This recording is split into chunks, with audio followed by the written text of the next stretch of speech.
Maurício, boa tarde. Flávio Dias, do canal Atenção Vascaínos.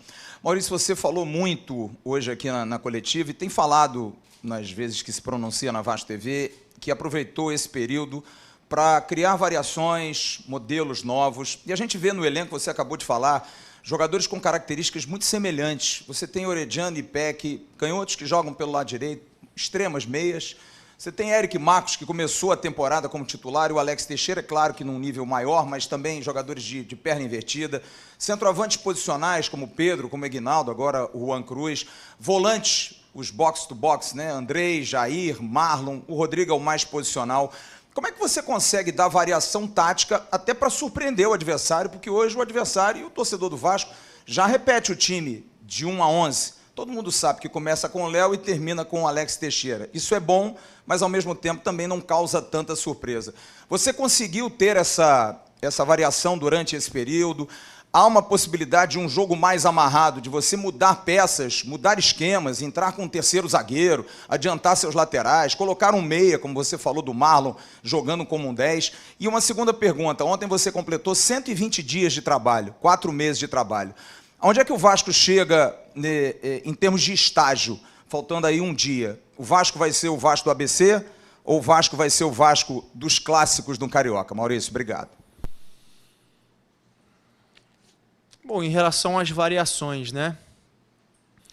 Eu acho que nesses 120 dias, e aí eu quero frisar isso, é importante, são 120 dias do Maurício no Vasco, mas não são 120 dias desse elenco, porque os jogadores chegaram em momentos diferentes. Então, tem jogadores que têm 120 dias, tem outros que não têm, mal tem 30. Né? E eu preciso deles para trabalhar, não trabalho sozinho. Né? Então, tem essa dinâmica toda aí. Mas a gente imprimiu um grande número de variações no decorrer desses jogos que a gente fez. A gente já jogou com 2 volantes, com 3 volantes.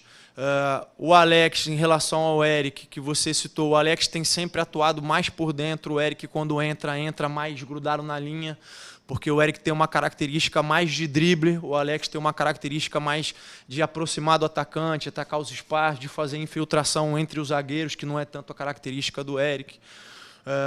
O Peck é um jogador mais de intensidade e velocidade do que o Luca. O Luca é um jogador que pode jogar por fora e pode jogar por dentro. A gente tem até nos treinamentos alternado, e tenho conversado isso com ele, e ele foi bem enfático. A maior parte da carreira dele ele atuou do lado, como extremo, mas ele gosta de vir flutuar por dentro, mas saindo de fora para dentro. Mas ele também já jogou por dentro, e a gente tem buscado essas variações no treinamento. O Marlon é um jogador que pode jogar mais próximo dos atacantes ou pode jogar mais próximo do primeiro volante, como ele faz na seleção. E também são dinâmicas que a gente tem imprimido. O Figueiredo atuou de volante, atuou como extremo, e aí com uma característica diferente do Eric e diferente do Alex. Então, a gente tem procurado trabalhar isso. A gente já jogou com 2 linhas de 4, já jogou com 3 volantes, já jogou com 3 zagueiros, mesmo não sendo 3 zagueiros de ofício, mas com 3 homens defendendo a defesa por dentro. Então, a gente já criou esse mecanismo e essas variações durante os jogos. E agora foi o momento, de novo, da gente reforçar essas variações, trabalhar, entender em que momentos que a gente pode usar, porque ela tem a ver também com o posicionamento dos adversários. Né? Como eu disse, não é uma maneira fixa, não tem só uma maneira de você ganhar os jogos, a gente estuda eles e vê onde a gente pode levar vantagem. Se é sair jogando com 4, se é sair jogando com 3, se é pressionar com 2, se é pressionar com 1, enfim, a gente tem procurado trabalhar tudo isso. Em relação ao último ponto da pergunta, se é o Vasco do ABC ou se é o Vasco dos clássicos, eu gostaria de poder responder a você que vocês fossem ver um único Vasco, mas isso não acontece não só com o Vasco, não acontece com nenhuma equipe do futebol brasileiro. Seria o mesmo que perguntar se o Atlético Paranaense, que acabou de ser campeão estadual invicto e perdeu o primeiro jogo da Copa do Brasil, o que eles vão apresentar o resto do ano? O campeão ou da Copa do Brasil? Todas as equipes oscilam, isso tem a ver com o momento dos jogadores, tem a ver com o momento da competição, e volto a enfatizar, por ter um elenco que tem aproximadamente 60% ou mais dos seus jogadores, com idade até 23 anos. Por ser um elenco que ainda está se conhecendo, diferente de outras equipes que jogam há 2, 3 anos juntos. Por ser um elenco e por ser um momento de muitas mudanças, o Vasco vai oscilar.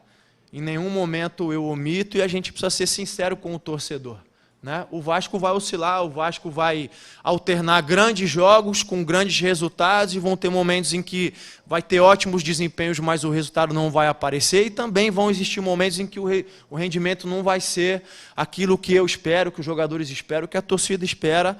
E isso não tem a ver só com o Vasco em si, tem a ver com o processo de formação e desenvolvimento de qualquer equipe de futebol. É claro que eu quero e espero que a consistência ou a constância esteja muito mais presente do lado positivo do que negativo. Mas vai acontecer porque é um primeiro momento. São muitas mudanças, são muitos desafios que a gente tem pela frente. Mas volto a dizer, pelo que a gente apresentou no início do ano, pelo que esse grupo de trabalho tem feito nos treinamentos, pela dedicação, pela forma como eles têm encarado e procurado colocar em prática as ideias, eu acho que o Vasco tem tudo para surpreender e fazer uma grande competição.